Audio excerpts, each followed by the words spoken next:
Hello friends, good evening, नमस्कार। तर इकडे बघा मिरच्या, कोथिंबीर, भाजीपाला सगळं आणलेलं आहे। मयंकला शाळेतून घेऊन डायरेक्ट भाजीपाला आणायला गेली, तशीच भाजीपाला घेऊन आली आणि त्याची कटिंग सुद्धा करून आली। तिकडे आंघोळीला पाणी ठेवलंय गॅसवर त्याला। आणि हा इकडे बघा मित्र घेऊन बसलाय खेळायला। तर बरं आहे असलं टाइमपास खेळत राहतो तर बरं राहतो, नाही तर मागा मागं किरकिर मम्मी मम्मी मम्मी चालू राहतं। त्याच्यापेक्षा हे बरं आहे। तर हे बघा अशी बारीक बारीक कटिंग करून आणली। आत्ताच कटिंग केली होती, पण याचे सर वरडत होते म्हणे पूर्ण बारीक कटिंग करून या, पूर्ण किती दिवसाचा मागा लागला होता बिचारा। शेवटी केली बारीक बारीक कटिंग त्याची। कसा दिसतो माझ्या टकल्या चेपट्या नक्की सांगा। तर झोपू झोपू म्हणजे त्याला असं लहानपणी मला सांगायला कोण नव्हतं ना, तर असंच झोपला ठेवायची, त्यामुळे सगळा सपाट झाला त्याचा डोका, चेपला।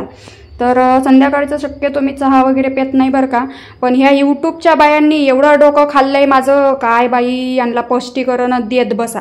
कामं न धंदे सोडून द्या आणि यांना स्पष्टीकरण द्या, हे का केलं ते का केलं, हे असं का केलं, मग ते तसं का मग असं का, अवघड आहे। मग चहा ठेवला म्हणलं डोकं दुखतंय आपलं, इकडं गाणे बिणे लावून दिले, मस्त गाडीमध्ये गाणे वाजत होते आणि आपलं मस्त असं काम चालत राहते आराम के साथ। कोणाला एक नाही दोन नाही कोणाचं। इकडं आंघोळीला पाणी ठेवलेलं आहे मयंकला, डोकं म्हणजे केस काटून आले त्यामुळे आंघोळ वगैरे करायला, आणि इकडे ठेवलाय चहा उकडायला। आणि काय असल्या पावसामध्ये चहा प्यायचं म्हणल्यावर एकदम मस्त, आणि चहासोबत पकोडे वगैरे असले ना, वडे वगैरे असलं काहीतरी म्हणजे तेलकट वस्तू तर बरी वाटते। पण मग काही केलं नाही मी, फक्त थोडंसं डोकं दुखत होतं म्हणून म्हणलं चहा प्याव नाही। इकडं बघा बारीक बारीक पाऊस चालू होता। तर या तुम्ही पण चहा प्यायला। आणि हा व्हिडिओ आहे काल संध्याकाळचा, काल होता बुधवार। तर तुम्हाला एक गोष्ट सांगायची महत्त्वाची या व्हिडिओमध्ये। आणि अजून आपल्याला शिफ्टिंग करायची आहे बरं का आता। ते कशामुळे तुम्हाला सांगणार, बोचऱ्याला घाबरून नाही बरं का। तर ते तुम्हाला योग्य वेळ आल्यावर मी नक्कीच सांगणार। तर आपल्याला लवकरच आता शिफ्टिंग करायची आहे चांगल्या ठिकाणी। आणि हे बघा ही बर्फी मी गुरुवारी घेतली होती, हे बर्नीमध्ये भरून ठेवली म्हणून तशीच्या तशी राहिली। पाव होते तर ते 2-2 4-4 खाऊन संपवून गेले, गुरुवारपर्यंत उरले बी नाही ते। तर असं असतं, वर ठेवल्या वस्तू तर लवकर संपत नाही आणि खाली ठेवल्या तर ते कधी संपतात माहिती बी पडत नाही। तर इकडे चहा वगैरे उकळलेला आहे, या तुम्ही चहा प्यायला। या यूट्यूबच्या बायांनी माझं लय डोकं खाल्लंय बाई, लय डोकं दुखवलेलं आहे। मोकार प्रश्नांची उत्तरं पाहिजेत यांना। ह्या का माझ्या सासवा आहेत का नंदा आहेत का कोण आहेत काय माहिती, उगच मला प्रश्नांची उत्तर मागत फिरतात, बसा बोंबला। हॅलो फ्रेंड्स, नमस्कार, गुड इव्हिनिंग। तर या चहा प्यायला, ए बडबड कमी कर, आवर रे आंघोळ कर। तर स्पष्टीकरण मी देणार आहे, पण कसं आहे लेकर आहे तिथं, मित्र एक महिन्याचे खेळायला आलेले। आता मी चहा वगैरे पेते, हा राळा आवरायचा आहे। ते सगळं राळा आवरलं की मग निवांत सगळी कामं आवरले की मी बोलेल तुम्हाला, चांगलं तुम्हाला स्पष्टीकरण देईल मी, का बरं तिकडं गेली, इकडं असताना म्हणजे किरणसोबत असताना नवऱ्याकडे का गेली वगैरे वगैरे सगळं सांगते, ठीक आहे। ॲडव्होकेट बाईला बी सांगते सगळं, म्हणजे डोक्यात उजळू पडून जरा। तर तिकडं गाणे चालू आहे, बंद करून ठेवलेत मी, म्हणजे गाणे एन्जॉय करता करता मस्त आवर रे आवर, चांगलं स्वच्छ आंघोळ कर, थांब मी करून देते।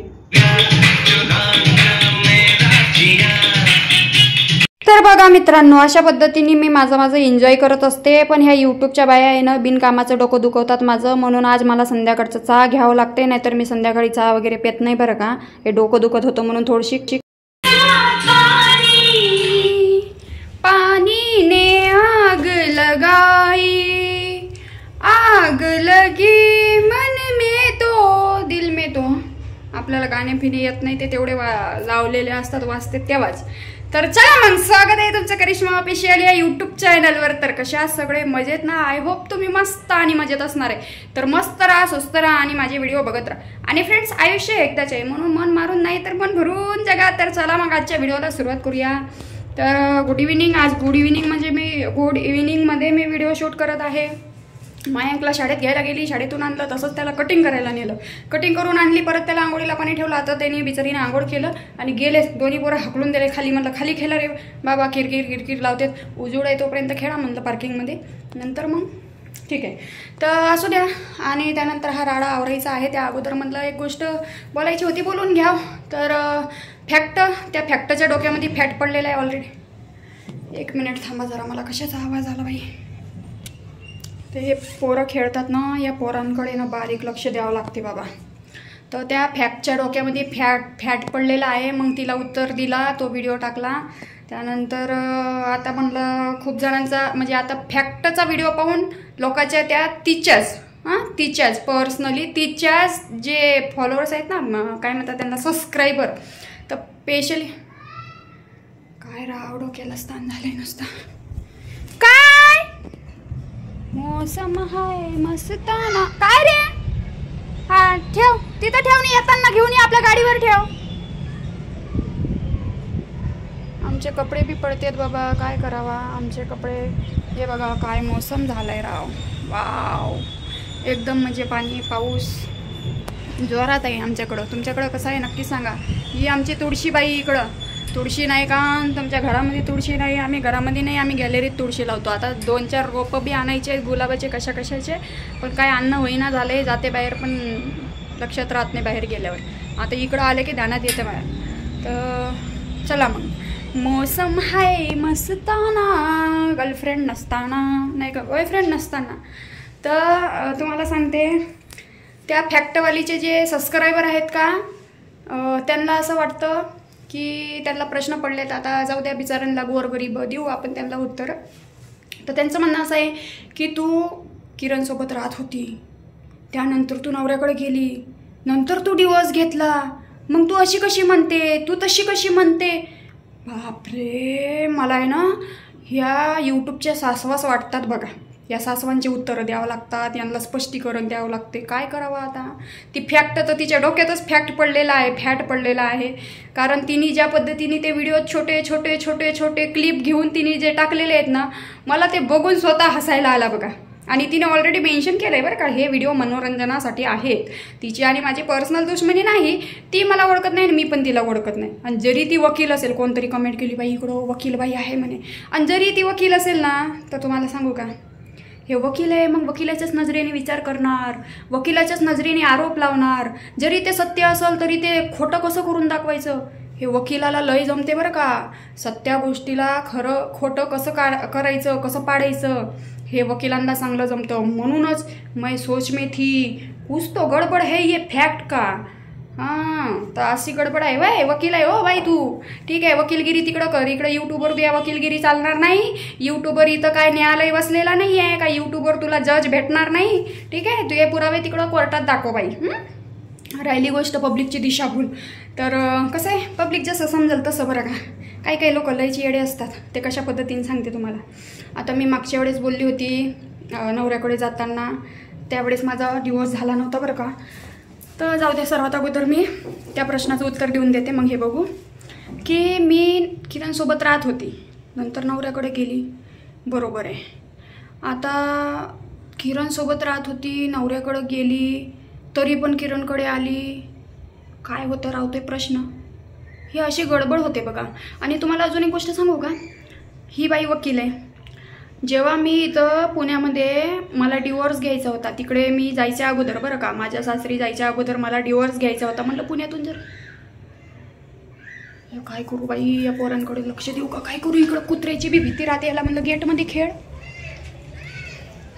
तर जाऊ द्या सॉरी तर तिकडं जायच्या अगोदर मी एका वकिलाकडे एक वकील मॅडम होते त्यांना मी भेटली तर त्या वकील मॅडमला मी माझी सगळी जेव्हा स्टोरी सांगितली ना तुम्हाला सांगते खोटं वाटणार तुम्हाला त्या वकील मॅडमनी असा हात लावला बाई म्हणे करिश्मा एवढा कॉम्प्लिकेटेड केस आयुष्यात नाही बघितला आहे म्हणे मी आयुष्यात अख्ख्या आयुष्यात एवढी वकिली केली म्हणे आतापर्यंत पण कधी एवढी कॉम्प्लिकेटेड केस नाही बघितली कारण माझी स्टोरीज अशी होती की जे आहे ते सत्य मांडावं लागते ना आपल्याला किती वेळेस नवऱ्याकडे गेली मग परत भांडणं झाले परत आली मग किती वेळेस किरणकडे गेली मग किती वेळेस भांडणं झाले तिकडे गेली बापरे पण एक गोष्टीचं गर्व आहे बरं का मला लय गर्व आहे लय छाती चवडी करून सांगते लय गर्व आहे एकाची होती एकाची आहे एकाचीच राहिली एकनिष्ठ राहिली आता ह्या एकनिष्ठचा बी उलटा अर्थ काढला बरं का ह्या फॅक्ट बाईनी ही वकील आहे ना मग हिचे डोक्यामध्ये हे डोक्यातली अक्कल काय गुडघ्यामध्ये आहे का वकिलाची ती काय म्हणे एकनिष्ठ राहिली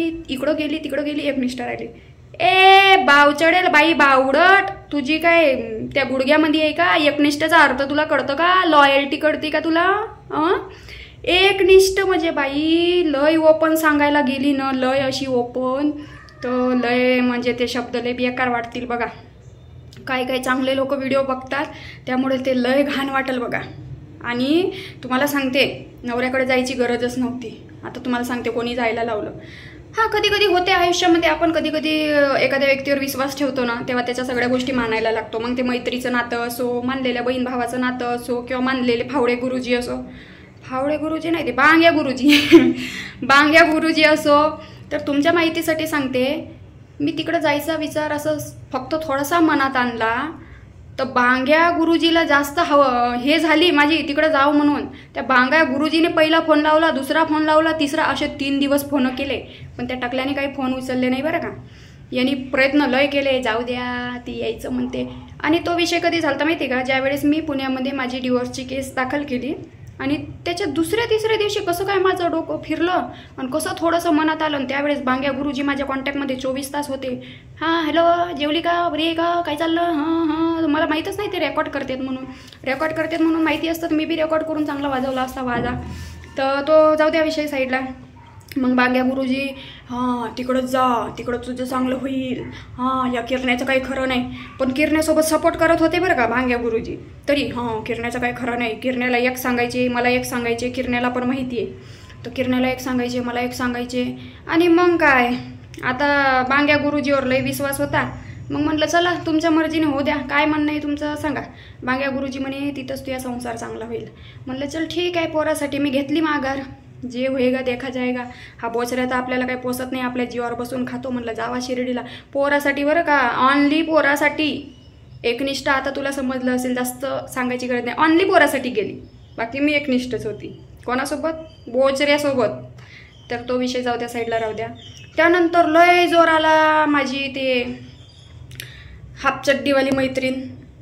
आता तुम्ही काही म्हणा, सत्य सांगायचं म्हणल्यावर सांगावंच लागणार आहे. आता त्या हापचड्डीवाली मैत्रीणला जोर आला. तिने बी मला फोन केला, बाई म्हणे तिकडंच जा, तुझा संसार तिकडंच चांगला होईल, मी वरडू जगायला सांगेल. म्हणजे हिने माझा वकीलपत्र घेतला होता.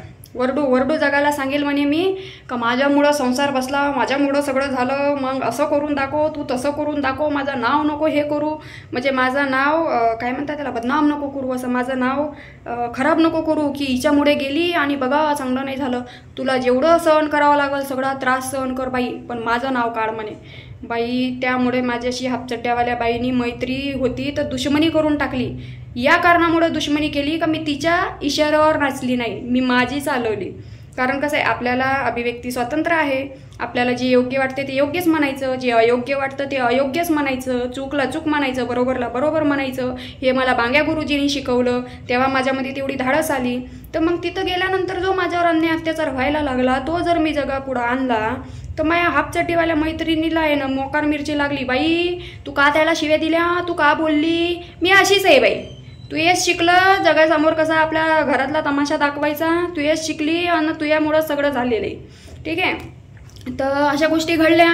मग आता हापचड्डीवाली बाई, त्यानंतर तो बांग्या गुरुजी, बांग्या असा चष्मा लावून, चष्मा निघतच नाही त्याला, घरात बी बसला की काळा चष्मा पाहिजे, बरोबर ना संजीवनी ताई. तर त्या बांग्या गुरुजीमुळं आणि त्या हापचड्डीवालीमुळं, आणि अजून एक होती बरं का, आदिती ताई, सॉरी बरं का, आदिती ताई, सॉरी, एक मिनिट थांबा. काय रे, हां, तर आदिती ताई सुद्धा होती बरं का. पण आदिती ताईनी फक्त मला म्हणजे एक शेवटची भेट घेतली होती मी. आदिती ताईची जुन्या चॅनलवर व्हिडिओ होता, तर शेवटची भेट घेतली होती मी. तेव्हा आदिती ताईने मला चांगलं समजावून सांगितलं होतं, बाई तुला जसं योग्य वाटते तसं कर, नवरा असतो असं तसं सगळ्या गोष्टी तिने पण यांच्यासारखं सेम समजावून सांगितलं होतं. ती पण ॲग्री होती बरं का त्या तिकडं जाण्यासाठी. पण काय झालं नंतर मी तिला सगळं सांगितलं. म्हणजे ती तिकडं गेल्यानंतरही माझ्या कॉन्टॅक्टमध्ये होती. म्हटलं ताई असं असं त्रास देतात, काय करू. माझ्याकडून जेवढं सहन झालं करत गेली. हिला पण शेअर करायची माझी प्रॉब्लेम, हिला पण हापचड्डीवाली तिला पण शेअर करायची आणि ह्या बांग्याला पण शेअर करायची. पण मला काय माहिती, हे दोघं तर नालायक निघले, पण ही कट्टर निघाली. हिने मनात ठेवलं, हिला वाटलं की जाऊ दे बाबा, तिला त्रास असेल. मग हिने काय केलं, आदिती ताईने टकल्याला समजावून सांगितलं का बाबा जाऊ दे, तुमचं जर नसेल पटत नसेल जमत तर काय करायचं नाही का, अशा काही गोष्टी घडल्या.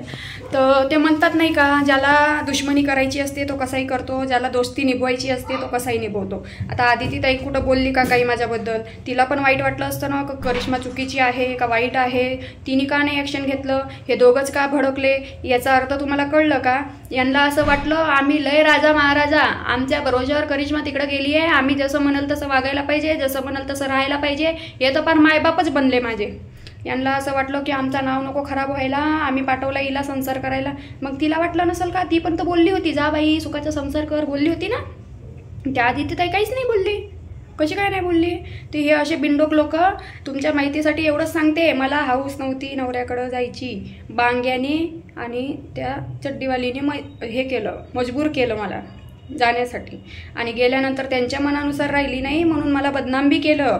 पार माझं कुठं लॉज काढलं, कुठं या पोरासंगण त्या पोरासंगण. पुरावे काहीच नाही, पुरावे काहीच नाही, नुसते आरोप लावले. पण काय केलं शेवटी, स्वतःवर केस लावून बसल. आता बोंबलत बसले, आता येतील कधीतरी, पाया पडायला येतीलच कधीतरी, माफ कर करत. तो दिवस दूर नाही. ठीक आहे, तुम्ही पण इथंच आहात, मी पण इथंच आहे, बघू आपण. तर राहिली गोष्ट या फॅक्टची, तर हिच्या डोक्यात फॅक्ट पडला आहे. हिला ही वकिलाच्याच नजरेने आता तर मला अजिबातच फरक पडणार नाही आहे, ही काही बी भुकली तरी. कारण ती फक्त कोणाला बघल ना तर वकिलाच्या नजरेने बघल, आणि तिला खरंच खोटं, खोटंचा खरं, खरंचा खोटं, खोटंचा खरं, खरंचा खरं, खोटंचा खोटं, खोटं खरं, खरं खोटं कसं करायचं. वकिलांच्या कामाला डेंजर असतात बरं का. त्यामुळं तुम्ही तिचा वकील म्हणून व्हिडिओ बघा. आता ती वकील आहे म्हणे ना, मला कोणीतरी कमेंट केली बाई ती ॲडव्होकेट आहे म्हणे. मग मी अजून असं हे झाली की जाऊ दे, ही ॲडव्होकेट आहे बनल्यावर ही त्याच नजरेने बघणार आहे आपल्याला. अरे स्वतः त्या ॲडव्होकेटकडे गेली होती मी, तर ते स्वतः विचारात पडले, बाई म्हणे करिश्मा एवढी कॉम्प्लिकेटेड केस माझ्याकडे कधीच आली नाही. तू कोणत्या तारखेला तिकडे गेली, कोणत्या तारखेला इकडं आली, इकडे येऊन तिकडे जाऊन कशी इकडे एकनिष्ठ राहिली. बऱ्याच गोष्टी झाल्या हां. तर ते तुम्हाला नाही समजणार, जिथली भाषा तिथंच समजते. त्यामुळं जरा याचं त्याचं ऐकून कोणावर आरोप लावणं हे सगळ्या गोष्टी सोडा. मला हाऊस नव्हती बोचऱ्यासोबत राहून नवऱ्याकडं जायची. बोचऱ्या चांगला वागत नव्हता. त्यानंतर पोरासाठी तर गेली ती, पण ते लोकही चांगले वागले नाही, त्रास दिला. पण बोचऱ्याला सांगायची मी का मला असे असे त्रास देतात हे लोक. तर बोचऱ्या काय म्हणे मला माहिती का, सांग ना पब्लिकला, सांग तू माझं कसं वरडू सांगितलं की बोचऱ्या असा आहे, बोचऱ्या तसा आहे, बोचऱ्या तो त्या पोलीस आहे, बोचऱ्या तो त्या आर्मी आहे. त्यावेळेस तू सगळं सांगितलं माझ्याबद्दल, मला बदनाम केलं, मला एवढं बोलली. मग तू ज्या घरात राहते त्या घरातले लोक जर तुला एवढा त्रास देतात, तुला श्वास घेऊन होईना तिथं, तर तू जगासमोर का नाही आणत? त्या बोचऱ्याचं ऐकून मी जगासमोर आणलं.